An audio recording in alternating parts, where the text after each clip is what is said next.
अस्सलाम वालेकुम, welcome back to my channel. आज मैं आप लोगों के लिए बहुत ही ज़बरदस्त क्रिस्पी ब्रेड बाइट्स की रेसिपी लेकर आई हूँ। जिस तरह कि आपको पता है कि रमज़ान मुबारक आ रहा है, तो इसको हम सेव किस तरह से कर सकते हैं वो भी मैं आपको बताऊँगी। तो ये बहुत ही स्पेशल, बहुत ही ख़ास रेसिपी है। चलें जी, वीडियो को स्टार्ट करते हैं। लेकिन अगर उससे पहले अगर आप मेरे चैनल पर न्यू हैं, अभी तक सब्सक्राइब नहीं किया, तो प्लीज़ मेरे चैनल को जल्दी से सब्सक्राइब कर लें और बेल आइकन को प्रेस करना भी बिल्कुल फ्री है। तो चलें आज की वीडियो को स्टार्ट करते हैं। सबसे पहले यहाँ पे मैंने चिकन ले लिया है, बोनलेस चिकन लिया था 400 ग्राम, और इसके अंदर गार्लिक पेस्ट 1 टीस्पून ऐड किया था और 2 हरी मिर्चें ऐड करके इसको हमने बिल्कुल पेस्ट फॉर्म में पीस लिया। गरम मसाला जो पीसने वाली होती है, एक उसके साथ दो एक ब्लेड वाली होती है और जो दूसरी होती है वो 3 ब्लेड्स वाली होती है, जिसमें हम चटनियाँ वगैरह पीसते हैं, तो उसके साथ मैंने इसको पीसा है। उसके बाद यहाँ पे इसमें मैं डालूंगी कोरिएंडर क्रश्ड किया हुआ तकरीबन 1 teaspoon, chicken powder half tea spoon और नमक हाफ़ टी स्पून।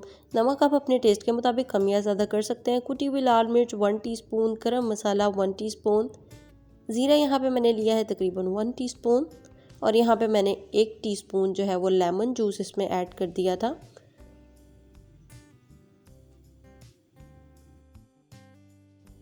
और इसके कोई भी सीड्स होंगे वो आपने निकाल लेने हैं। और यहाँ पे मैंने सब्ज़ प्याज ऐड किया है 2 टेबलस्पून। अगर आपके पास नहीं है तो आप थोड़ा सा 1 टीस्पून 1 टेबलस्पून के करीब इसमें धनिया भी ऐड कर सकते हैं, ताकि वो ग्रीन अच्छा लगे। उसके बाद जी नेक्स्ट स्टेप है, अब इस पर हमने क्या कोटिंग करनी है जिससे ये बहुत ज़्यादा क्रिस्पी हो। तो उसके लिए यहाँ पे मैंने मैदा ले लिया था 3 से 4 टेबलस्पून, 1 टीस्पून इसमें मैंने मिक्स हर्ब्स डाली थी। अगर आपके पास नहीं है तो आप इसको स्किप कर दें। और अगर आपको ज़्यादा स्पाइसी खाना है, नॉर्मल स्पाइसी, ये बहुत ज़्यादा स्पाइसी नहीं है, ये नॉर्मल है, तो आप इस पॉइंट पे थोड़ा सा नमक भी ऐड कर सकते हैं और कुटी हुई लाल मिर्च का भी इस्तेमाल कर सकते हैं।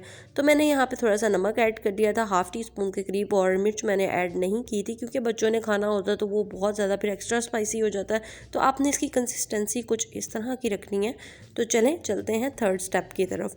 तो यहाँ पर ब्रेड की इस तरह से मैंने कटिंग कर लेनी है, और ये जो मिड का पार्ट है ये मैंने निकाल दिया था क्योंकि मुझे 2 इतने साइज़ के ही बस ब्रेड चाहिए थे। लेकिन मिड वाले को भी वेस्ट नहीं किया, आप इसको ब्रेड क्रम्स के तौर पे भी यूज़ कर सकते हैं। और इसकी साइड्स को भी मैंने रिमूव नहीं किया।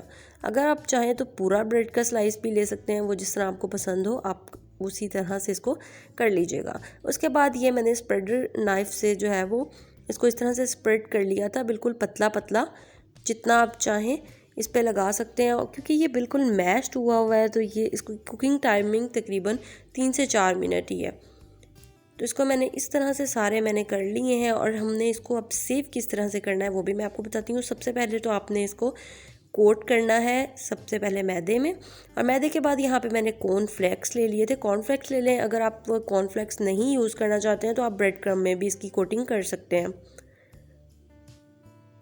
तो बहुत अच्छे तरीके से आपने इसकी कोटिंग कर लेनी है। और ये बिल्कुल भी ऑयली नहीं होते क्योंकि हमने इसको फर्स्ट स्टेप जो आपने देखा था मैदे में कोट किया है, उससे क्या होगा कि इसके अंदर ऑयल नहीं जा सकेगा। तो ये बिल्कुल भी ऑयली नहीं होते, लेकिन क्रिस्पी और टेस्टी बहुत ज़्यादा होते हैं। तो इसी तरह से ये मैंने सारे बना लिए थे। और आप इसको सेव किस तरह से कर सकते हैं, इसी तरह सेम आपने इसकी कोटिंग करके इसको किसी भी जिप लॉक बैग में डालना है। डालने के बाद आपने इसको फ्रीज़ कर देना है, निकालें और फ्राई कर लें। तो यहाँ पे मैंने इसको फ्राई करने के लिए ऑयल रख दिया है, मैंने फ्लेम ऑन कर दिया है। और अब हम इसका सबसे पहले तो टेम्परेचर चेक करेंगे कि हमें बहुत ज़्यादा गर्म ऑयल नहीं चाहिए। उससे क्या होगा कि कॉर्नफ्लेक्स पे जो है वो कलर आ जाएगा और अंदर से चिकन भी कच्चा रहेगा और बिल्कुल भी क्रिस्पी नहीं होंगे। तो आपने इसको मीडियम टू लो फ्लेम पे फ्राई करने के लिए छोड़ देना है 5 से 10 मिनट के लिए।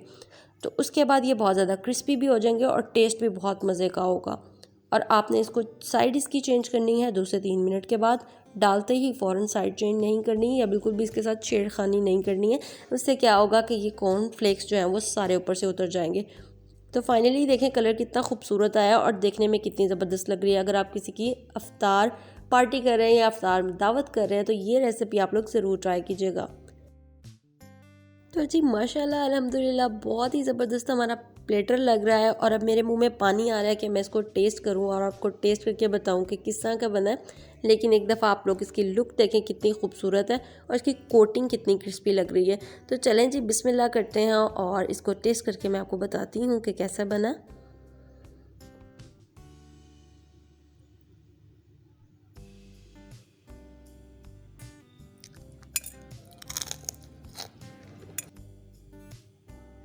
बहुत ही टेस्टी, बहुत ज़्यादा क्रिस्पी और बहुत ही मज़े का है। आप लोग ये रेसिपी ज़रूर ट्राई कीजिएगा। अगर आप मेरे चैनल पर न्यू हैं तो अभी तक अगर आपने सब्सक्राइब नहीं किया तो मेरे चैनल को सब्सक्राइब कर लें एंड वीडियो को लाइक ज़रूर कीजिएगा। मिलूंगी आपसे मज़ेदार नेक्स्ट वीडियो में, तब तक के लिए अल्लाह हाफिज़ एंड टेक केयर।